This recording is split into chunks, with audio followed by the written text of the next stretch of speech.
Henry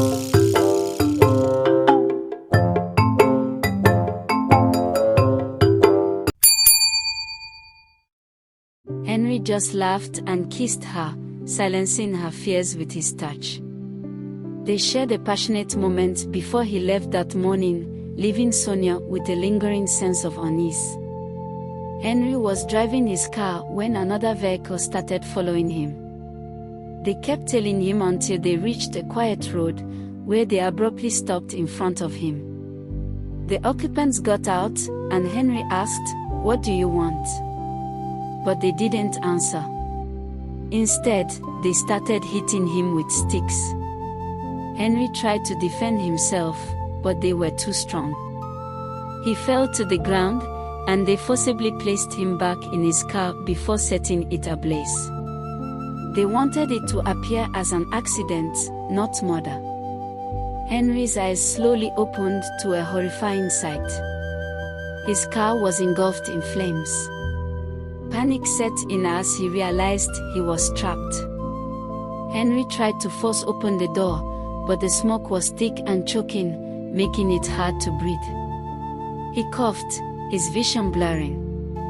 "No, no," Henry screamed, pounding on the windows. "Help! Somebody help me!" But his cries were drowned out by the roar of the fire. The flames grew higher and hotter, the heat intense and suffocating. Henry's strength began to fade, his consciousness slipping away. He slumped forward, his head hitting the steering wheel. A good Samaritan, a middle-aged man with a kind face, rushed to Henry's aid. He pulled him from the car just as the flames were about to engulf him. But it was too late. Henry had already inhaled a dangerous amount of smoke, and his lungs struggled for oxygen. As the Samaritan laid him on the ground, Henry's eyes fluttered closed.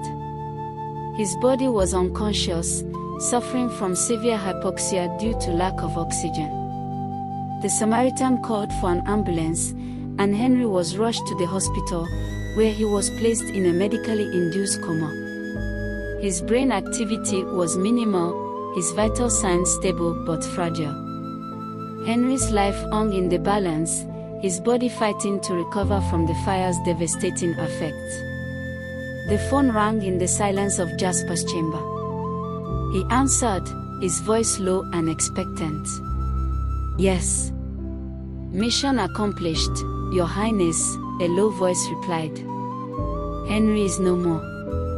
Jasper's eyes gleamed with triumph as he listened to the words he had longed to hear. "Excellent work," he said, his smile widening. "You will be rewarded handsomely." As he hung up the phone, his mind raced with the implications of Henry's demise. He would finally take his rightful place as king, and no one would dare to oppose him. The throne was within his grasp, and nothing could stop him, for now. Sonia's eyes were fixed on her phone, her heart racing with every passing moment. She had been trying to reach Henry for hours, but his phone remained unreachable. She tried to stay calm, telling herself he was just busy or out of range, but the worry gnawed at her. She paced back and forth in their living room, her mind filled with worst-case scenarios. She couldn't shake off the feeling that something was terribly wrong. Her husband, her rock, her everything, was nowhere to be found. Just as she was about to break down, she saw a news flash on TV. A car was engulfed in flames. The driver didn't survive. Sonia's heart stopped as she saw the partially visible license plate. Despite the damage, it was Henry's car. Her world came crashing down around her. She felt like she was suffocating, unable to breathe. Her loving husband, her partner, her best friend, was gone.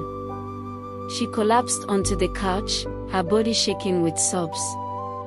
"Henry, no, please no," she wept, her voice echoing through the empty rooms.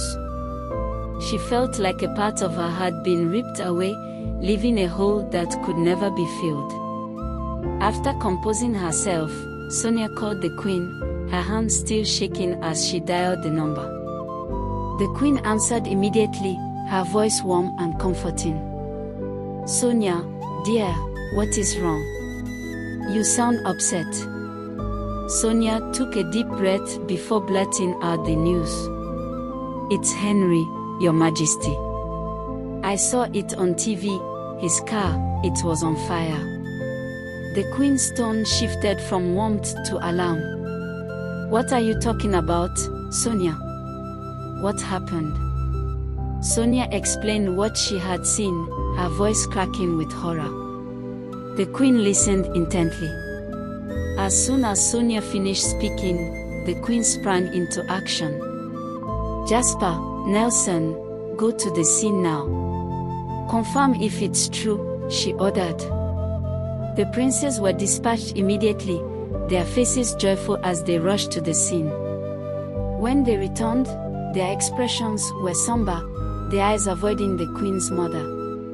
"It's true," Nelson said quietly.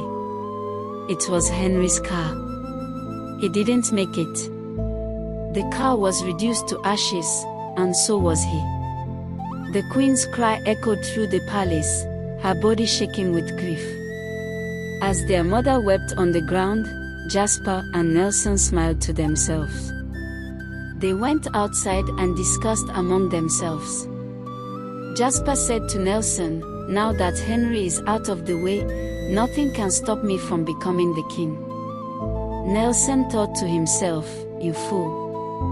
You think you're so clever, but you are just a pawn in my game. You are next to go down." He smiled and nodded in agreement, hiding his true thoughts. Jasper, ignorant of Nelson's inner thoughts, continued to boast, "I'm happy Henry is out of the way."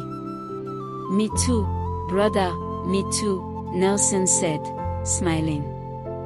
But his smile was a cover for his sinister intentions, hidden from Jasper's naive eyes. The royal family gathered in the palace, their faces somber and grave. They had summoned Sonia to deliver the devastating news about Henry's death. The queen, her eyes red from crying, took a deep breath before speaking. "Sonia dear, we have some terrible news to share with you. Henry, he didn't make it." Sonia's eyes widened in disbelief, her mind refusing to accept the truth. "What do you mean?" Nelson stepped forward, his voice gentle but firm. "Sonia, we are so sorry. Henry's car was engulfed in flames. He didn't survive." Jennifer's world crumbled around her. She felt like she was suffocating, unable to breathe. Her loving husband, her partner, her best friend, was gone. The family tried to comfort her, but Sonia was inconsolable. She refused to believe that Henry was truly gone. Days passed, and the family made preparations for Henry's burial. They collected the ashes from the car and placed them in a coffin, which they buried in the royal cemetery. But Sonia was not present at the burial, she was too grief-stricken to attend. Instead, she stayed in her room, surrounded by memories of Henry. She couldn't bear the thought of living without him. Meanwhile, Jasper was busy covering his tracks. He used his influence to stop the police investigation into Henry's death, claiming that it was an accident. He also made sure that Sonia and the children were thrown out of Henry's house, leaving them with nothing. Sonia returned to her parents' house, seeking refuge from the palace stress. She was determined to take control of her destiny and find her husband Henry, who she believed was still alive. Subscribe to my channel.